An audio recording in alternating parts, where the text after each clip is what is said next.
السلام علیکم ورحمۃ اللہ وبرکاتہ۔ دوستو، آپ کا استقبال ہے ہمارے اس یوٹیوب چینل لرن ود صدیق احمد میں۔ آج آپ کے سامنے ہم پیش کرنے والے ہیں آؤ گرامر اردو کے قواعد سیکھیں اس کورس کا تیسرا سبق، جس میں آپ کے سامنے رکھا جائے گا اسم، فعل، حرف، صفت، متعلق فعل اور ضمیر، ان تمام کی تعریفات اور مثالیں۔ تو آئیے چلتے ہیں سبق کی طرف۔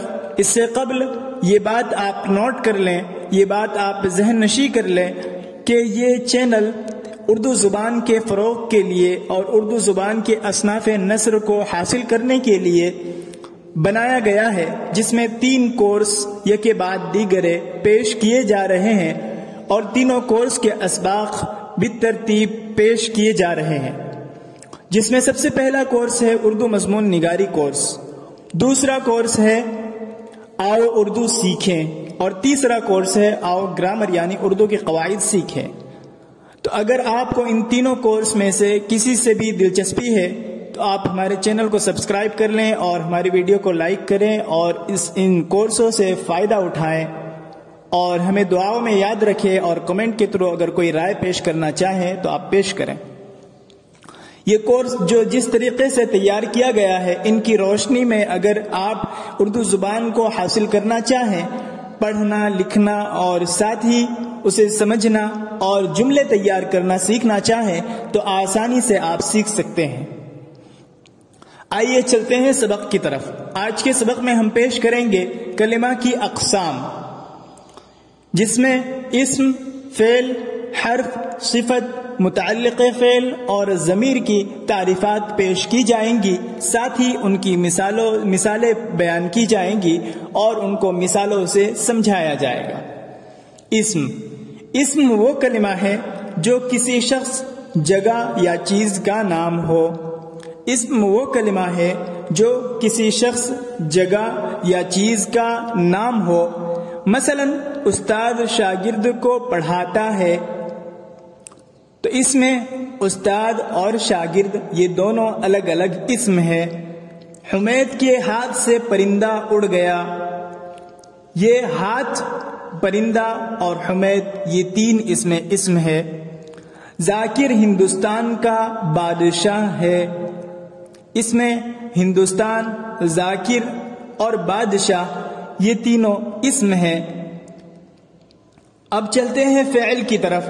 فعل وہ کلمہ ہے جس سے کسی کام کا ہونا یا کرنا پایا جائے، یعنی فعل ایسا کلمہ ہے جس سے کسی کام کا ہونا یا کسی کام کے کرنے کا علم ہو۔ فعل کی 2 قسمیں ہیں۔ فعل ناقص وہ فعل ہے جس سے صرف کسی شخص کی حالت کا پتہ چلے، اس کا کوئی کام ظاہر نہ ہو۔ فعل ناقص وہ فعل ہے جس سے صرف کسی شخص کی حالت کا پتہ چلے اور اس کا کوئی کام ظاہر نہ ہو، جیسے وہ بیمار تھا تو وہ اس سے اس کے بیمار ہونے کا پتہ چل رہا ہے، لیکن وہ کون ہے اس کا پتہ نہیں چل رہا۔ میں خوش ہوں تو مجھے میرے خوش ہونے کا علم ہو رہا ہے۔ ہم اگلے اتوار کو یہاں ہوں گے، تو اس میں بھی ایک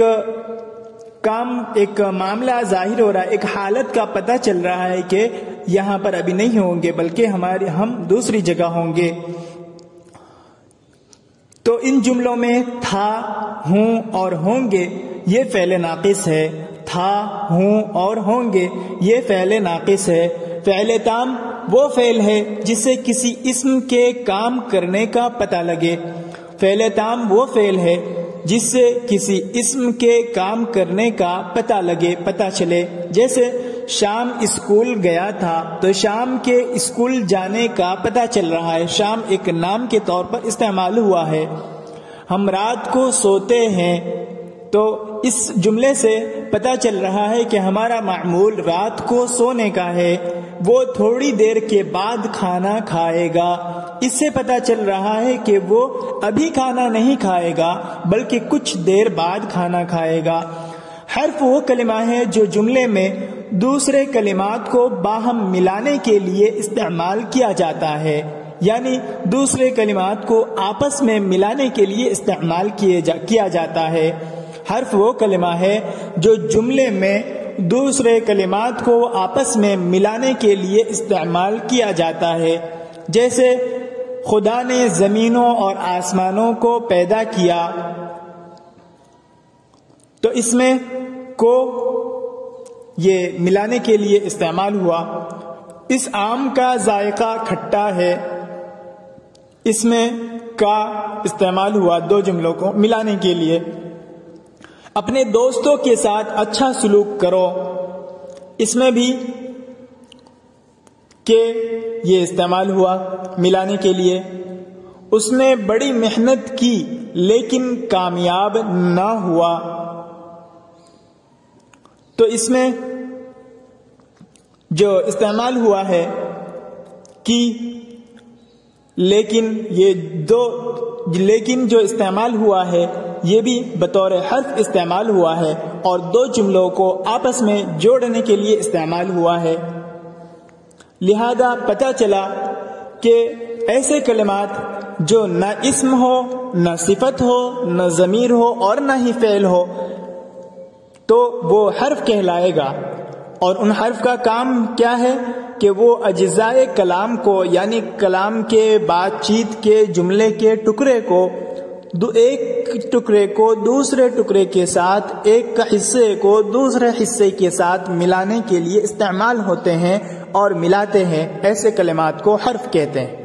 صفت وہ کلمہ ہے جس سے ظاہر ہو کہ کوئی چیز یا شخص کس طرح کا ہے، یہ ظاہر نہ ہو کہ وہ کام کیا کرتا ہے، یعنی صفت کسی اسم کی صرف اچھائی یا برائی بیان کرتی ہے۔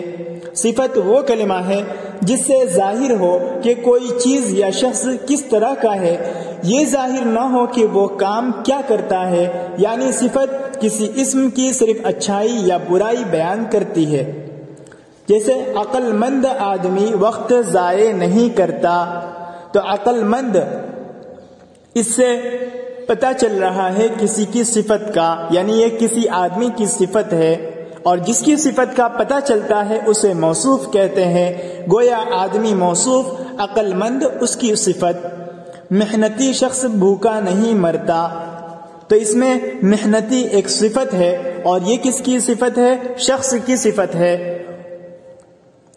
اور مجھے ہرا رنگ بہت پسند ہے، تو ہرا ہونا یہ رنگ کی صفت ہے جو بطور صفت استعمال کی گئی ہے۔ تو یہ ان تمام کلموں میں عقل مند، محنتی، ہرا، یہ ایسے کلمے ہیں جو ظاہر کرتے ہیں کہ آدمی، شخص اور رنگ کس طرح کے ہیں۔ اس قسم کے کلموں کو صفت کہتے ہیں، اور جس کی صفت بیان کی جائے اسے موصوف کہتے ہیں۔ متعلق فعل وہ کلمہ ہے جو فعل یا کام کرنے سے متعلق کچھ بتائے۔ متعلق فعل وہ کلمہ ہے جو فعل یا کام کرنے سے متعلق کچھ بتائے۔ مثلا اچھا لڑکا خوب کام کرتا ہے، تو اس میں خوب سے پتہ چل رہا ہے کہ وہ کام جو کرتا ہے وہ بہت زیادہ کرتا ہے۔ دوسرا جملہ اشرف اچانک راستہ بھول گیا، تو اس میں اچانک جو ہے اس سے بھی پتہ چل رہا ہے کہ وہ صحیح راہ پر جا رہا تھا، لیکن اچانک ایسا معاملہ پیش آیا کہ وہ راستہ بھول گیا۔ تو گویا یہ فعل، متعلق فعل وہ کلمہ ہے جو فعل یا کام کرنے سے متعلق کچھ بتائے اور وہ اس جملے میں پتہ چل رہا ہے۔ تو ان جملوں میں خوب اور اچانک ایسے کلمے ہیں جو فعل یا کام کرنے سے متعلق کچھ بتاتے ہیں، یعنی کام کیسے ہوا، ایسے کلمے کو متعلق فعل کہتے ہیں۔ ضمیر وہ کلمہ ہے جو کسی اسم کی جگہ استعمال کیا جائے۔ مثلا شام نے علی کو دیکھا کہ وہ دھوپ میں بیٹھا ہے۔ شام آگے بڑھا اور اس سے کہا کہ میں آ گیا ہوں، تو اس میں جو دیکھا کے بعد وہ ہے، وہ دھوپ میں کھڑا ہے، تو یہ وہ جو ضمیر لوٹ رہی ہے وہ شام کی طرف لوٹ رہی ہے۔ تو پہلے اسم کا استعمال ہوا، اس کے بعد تکرار سے بچنے کے لیے اسی کی ضمیر پیش کی گئی جو اس کی طرف لوٹ رہی ہے۔ شام آگے بڑھا اور اس سے کہا، تو یہ اس کی ضمیر ہے، اس یعنی علی سے کہا یا کسی اور سے کہا تو یہ ایک ضمیر استعمال ہوئی ہے جو کسی اسم کی طرف لوٹ رہی ہے۔ اس کے بعد علی نے جواب دیا تو میرے آگے سے ہٹ جا، تو میرے یہ ایک ضمیر کے طور پر استعمال ہوا ہے۔ تو ان جملوں میں وہ، اسے، میں اور میرے ایسے کلمے ہیں جو کسی اسم کے بجائے استعمال کیے گئے ہیں۔ وہاں پر اگر چاہتے تو وہ اسم کو استعمال کر سکتے تھے، لیکن اردو کا اصول ہے کہ اردو زبان میں تکرار سے بچنے کے لیے اس میں ظاہر کی جگہ ایک مرتبہ اس میں ظاہر پیش کر کے اس کے بعد اس میں ضمیر کا استعمال کیا جاتا ہے، یعنی ضمیر لوٹا دی جاتی ہے، ورنہ الفاظ بھونڈے معلوم ہوتے ہیں۔ جیسے یوں کہو زید گیا، زید نے کھانا کھایا، پھر زید چلا گیا، تو یہ 3 مرتبہ زید زید آیا، تو اس سے الفاظ کے جو اسم ہے اس کو بار بار لایا گیا، تو اس سے جملے میں تھوڑا سا بھونڈا پن معلوم ہوتا ہے، اچھا سا معلوم نہیں ہوتا۔ تو اسی بھونڈا پن سے بچنے کے لیے یہ کیا جاتا ہے کہ زید گیا، اس نے کھانا کھایا، پھر وہ چلا گیا۔ اب یہ اچھا لگ رہا ہے، زید آیا یا زید گیا، اس نے کھانا کھایا، پھر وہ چلا گیا، تو دیکھیے اس نے کھانا کھایا اور اس کے بعد پھر وہ چلا گیا، تو اس اور وہ یہ ضمیر استعمال کیے گئے ہیں تاکہ اس کے تکرار سے الفاظ کی اسم کی تکرار سے بھی بچا جا سکے اور جملہ سننے میں بھی اچھا معلوم ہو۔ تو پتہ چلا کہ ضمیر وہ ہے جو کسی اسم کی جگہ استعمال کیا جائے، اور جب اسم کے بجائے جس اسم کے بجائے ضمیر استعمال کی جائے اسے مرجع کہتے ہیں، یعنی جس کی طرف وہ ضمیر لوٹ رہی ہے، جس کا وہ پتہ دے رہی ہے، جس کے بارے میں وہ ضمیر بتا رہی ہے، اسے مرجع کہیں گے۔ جیسے مثال یہ ہے، شام نے علی کو دیکھا کہ وہ دھوپ میں بیٹھا ہے، تو وہ ضمیر جو ہے وہ شام کی طرف لوٹ رہی ہے، لہذا وہ ضمیر ہوئی اور اس ضمیر کا مرجع شام ہوا۔ تو آج کے لیے اتنا کافی ہے۔ آج آپ کے سامنے اسم، فعل، حرف، صفت، متعلق فعل اور ضمیر سے متعلق وضاحت پیش کی گئی۔ اب آگے اسباق مزید پیش کیے جائیں گے۔ امید ہے کہ آپ ہمارے ساتھ جڑے رہیں گے، اور اگر آپ ہمارے چینل پر نئے ہیں تو ہمارے چینل کو سبسکرائب کر لیں اور ہماری ویڈیو کو لائک کریں، شیئر کریں، اور کمنٹ کے تھرو اگر کوئی رائے آپ پیش کرنا چاہیں تو ہمیں پیش کر سکتے ہیں، تاکہ اس کی روشنی میں اگلے منازل طے کیے جا سکے، اگلا سفر ہم جاری رکھ سکیں۔ السلام علیکم ورحمۃ اللہ وبرکاتہ۔